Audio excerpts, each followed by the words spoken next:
ಕೇವಲ ದರ್ಶನ್ ಹೇಳಿದರು ಅಂತ ತನ್ನ ಸ್ವಂತ ಬುದ್ಧಿಯಲ್ಲಿ ಆಲೋಚನೆ ಮಾಡದೆ ಎಲ್ಲರೂ ಸೇರಿ ದರ್ಶನ್ ಬಾಸ್ ಹೇಳಿದ್ದಾರೆ ಅಂತ ಆ ಆರೋಪ ಅಪರಾಧ ಮಾಡಿಬಿಟ್ರು. ಇದೀಗ ಜೈಲುವಾಸ ಅನುಭವಿಸ್ತಾ ಇದ್ದಾರೆ. ಆಮೇಲೆ ಏನಂದರು, ಇವ್ರಿಗೆ ಯಾವುದು ಗೊತ್ತಾಗೋದಿಲ್ಲ, ನಾವೇನು ತಪ್ಪೇ ಮಾಡಿಲ್ಲ ಅಂತ ಹೇಳ್ತಾ ಇದ್ದಾರೆ.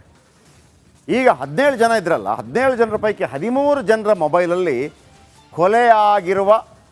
ಕೊಲೆಗೆ ಸಹಕರಿಸಿರುವಂಥ ರೀತಿಯ ಮಾಹಿತಿಗಳು ಲಭ್ಯವಾಗ್ತಾ ಇದೆ. ಹಾಗಾಗಿ ಈ 13 ಜನರಿಗಂತೂ ಭಾಳ ದೊಡ್ಡ ಗಂಡಾಂತರ ಕಾದಿದೆ. ಏನದು ನೋಡೋಣ ಈ ಸ್ಟೋರಿಯಲ್ಲಿ.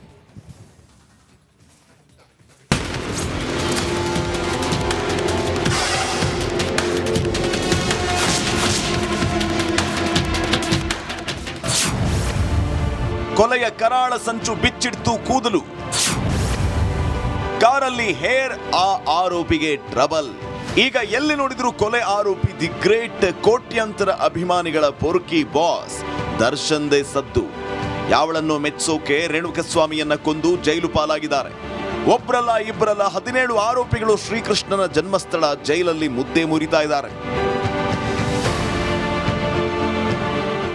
ಆರೋಪಿಗಳು ಜೈಲಲ್ಲಿದ್ರೂ ಕೂಡ ಇತ್ತ ಪೊಲೀಸರು ಮತ್ತಷ್ಟು ತನಿಖೆಯನ್ನು ಚುರುಕುಗೊಳಿಸಿದ್ದಾರೆ.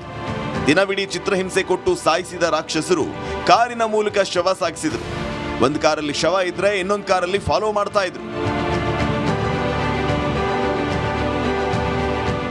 ಈಗಾಗಲೇ ಆರೋಪಿಗಳು ಬಳಸಿದ್ದ ಕಾರನ್ನ ವಶಕ್ಕೆ ಪಡೆಯಲಾಗಿದೆ. ಶವ ಸಾಗಿಸಿದ್ದ ಕಾರಿನ ಪರಿಶೀಲನೆ ವೇಳೆ ಒಂದು ಕೂದಲು ಪತ್ತೆಯಾಗಿತ್ತು. ಈ ಕೂದಲನ್ನ FSLಗೆ ಪರೀಕ್ಷೆಗಾಗಿ ರವಾನೆ ಮಾಡಲಾಗಿತ್ತು. ಆದರೆ ಈಗ ಆ ವರದಿ ತನಿಖಾ ತಂಡದ ಕೈ ಸೇರಿದೆ.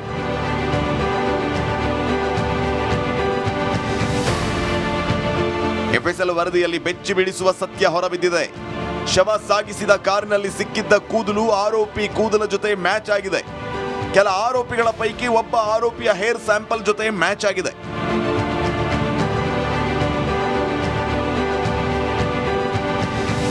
ಇನ್ನು ರೇಣುಕಸ್ವಾಮಿ ಶವ ಇದ್ದ ಕಾರಲ್ಲಿ ಕಾರ್ತಿಕ್, ಕೇಶವಮೂರ್ತಿ, ರವಿಶಂಕರ್ ಇದ್ರು. ಇವರ ಪೈಕಿ ಒಬ್ಬನ ಹೇರ್ ಸ್ಯಾಂಪಲ್ ಇದರ ಜೊತೆ ಮ್ಯಾಚ್ ಆಗಿದೆ. ಈ ವರದಿ ಪೊಲೀಸರಿಗೆ ಮತ್ತೊಂದು ಬಲವಾದ ಸಾಕ್ಷ್ಯವಾಗಿದೆ. ಈಗಾಗಲೇ ಸಾಕಷ್ಟು ಸಾಕ್ಷ್ಯ ಹಾಗೂ ಸಾಕ್ಷಿಗಳ ಹೇಳಿಕೆಯನ್ನ ಪೊಲೀಸರು ಸಂಗ್ರಹಿಸಿದ್ದಾರೆ.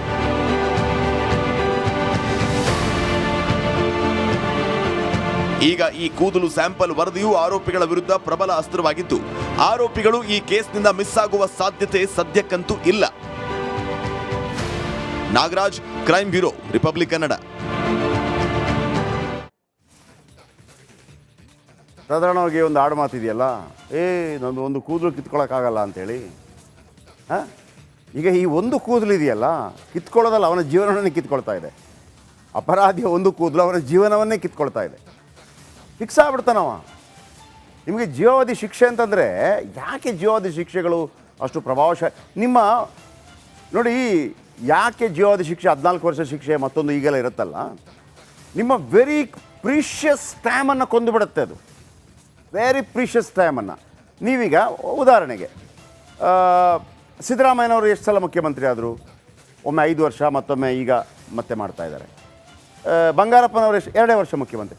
ಅಂದರೆ ನಿಮಗೆ ಅಷ್ಟು ಅಥವಾ ಯಡಿಯೂರಪ್ಪ ಒಂದು 4 ವರ್ಷ, ಟೋಟಲ್ ಆಗಿ ಒಂದು 4 ವರ್ಷ ಮುಖ್ಯಮಂತ್ರಿ ಆಗಿರ್ಬೋದು. ಅಂದರೆ ಅಂಥ ದೊಡ್ಡ ದೊಡ್ಡ ನಾಯಕರುಗಳೇ ಸತತವಾಗಿ ಒಂದು 10 ವರ್ಷ ಆಳಿದ್ದಿಲ್ಲ. ಕೆಲವರನ್ನು ಹೊರತುಪಡಿಸಿದ್ದಾರೆ, ಕೆಲವರೆಲ್ಲ ದೊಡ್ಡ ದೊಡ್ಡ ನಾಯಕರುಗಳಿದ್ದಾರೆ, ಅದು ಬೇರೆ ವಿಚಾರ. ಎಲ್ಲೂ ಕೂಡ ಇಲ್ಲಿ ಕರ್ನಾಟಕದಲ್ಲೂ ಕೂಡ ನಿರಂತರವಾಗಿ 10 ವರ್ಷ ಯಾರು ಆಳದ ಇತಿಹಾಸನೇ ಇಲ್ಲ. ಅಂದರೆ 10 ವರ್ಷ ಎಷ್ಟು ಪ್ರೀಷಿಯಸ್, 14 ವರ್ಷ ಎಷ್ಟು ಪ್ರೀಷಿಯಸ್. ಅವರು ಆ ಟೈಮಲ್ಲಿ ಜೈಲಲ್ಲಿದ್ದರೆ ಅವರ ಲೈಫೇ ಹಾಳಾಗೋಗ್ಬಿಡುತ್ತೆ. ಅದಕ್ಕೆ ಹೇಳೋದು, ನಾವು ಪ್ರತಿಯೊಂದು ಇಂಥ ಕೃತ್ಯಗಳನ್ನು ಮಾಡೋದಕ್ಕಿಂತ ಮೊದಲು ಏನಾಗುತ್ತೆ, ನಮಗೆಲ್ಲ ಜನ ಗೊತ್ತಿದ್ದಾರೆ, ಒಳಗೆ ಒಮ್ಮೆ ಹಾಕ್ಬಿಟ್ರೆ ಮುಗಿದೋಯ್ತು ಕತೆ. ಆಮೇಲೆ ಗೊತ್ತಾಗುತ್ತೆ ಜೈಲಿನ ಪರಿಸ್ಥಿತಿ ಹೇಗೆ ಅಂತೇಳಿ. ಇನ್ನು ಅದೇ ಹೇಳಿದ್ನಲ್ವ, ದರ್ಶನ್ ಆ್ಯಂಡ್ ಗ್ಯಾಂಗ್ ವಿರುದ್ಧ ಕಾಮಾಕ್ಷಿಪಾಳ್ಯ ಪೊಲೀಸರು ಮಹತ್ವದ ಮಾಹಿತಿಗಳನ್ನು ಸಂಗ್ರಹಿಸಿದ್ದಾರೆ. 13 ಆರೋಪಿಗಳ ವರದಿ ಕೈ ಸೇರಿದೆ. ವರದಿಗಾಗಿ ಖಾಕಿ ಪಡೆ ಕಾದು ಕುಳಿತಿದೆ. ಯಾವ ವರದಿ ಬರಬೇಕು ಎಂಬುದನ್ನು ಈ ರಿಪೋರ್ಟ್ನಲ್ಲಿ ನೀವು ನೋಡ್ಬೋದು. ಆ ವರದಿ ಬಂದರೆ ಮತ್ತಷ್ಟು ದೊಡ್ಡ ಕಂಟಕವಾಗುವಂಥ ಸಾಧ್ಯತೆ ಇದೆ. ನೋಡೋಣ ಬನ್ನಿ.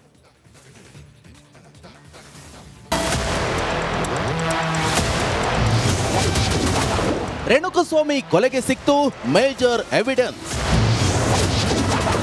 ಒಬ್ಬನಲ್ಲ 13 ಮಂದಿ ಮೊಬೈಲ್ನಲ್ಲಿ ಹತ್ಯೆ ರಹಸ್ಯ.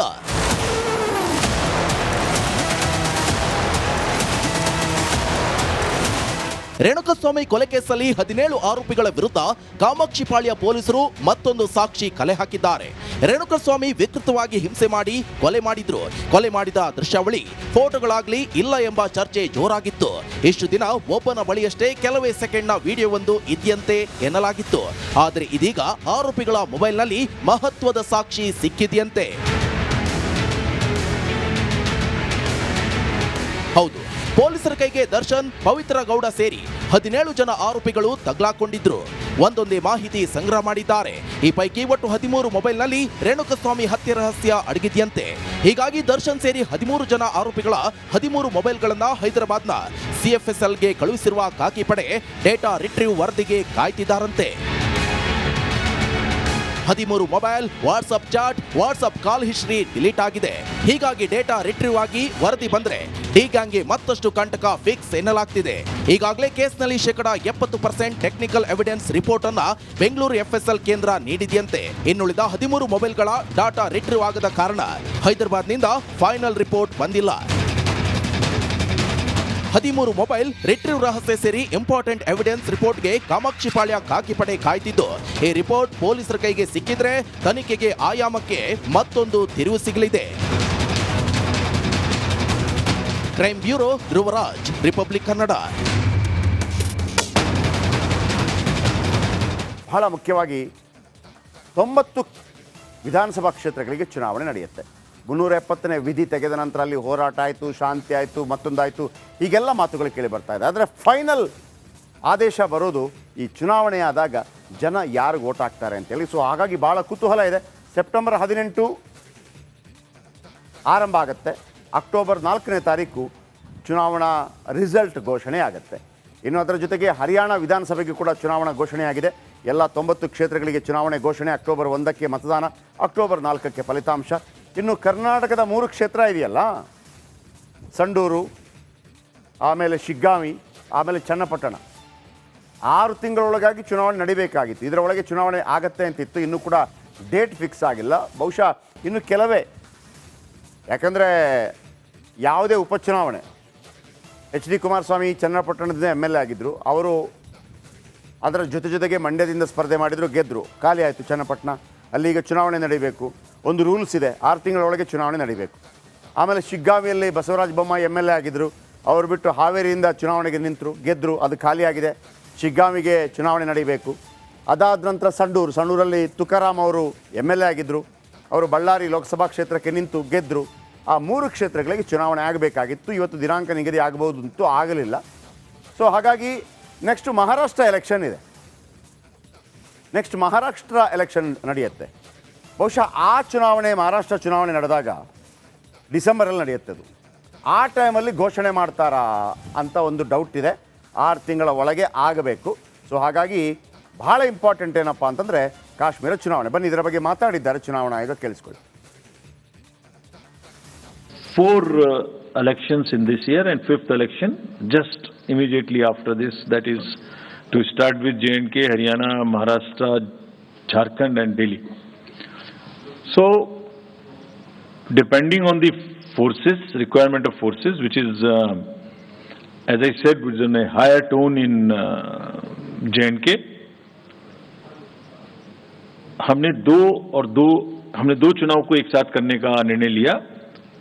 और फिर ऐसा नहीं कर सकते कि जब J&K अनाउंस करें और J&K चल रहा हो तो उसके बीच में दूसरा अनाउंस करें. और साथ ही साथ और भी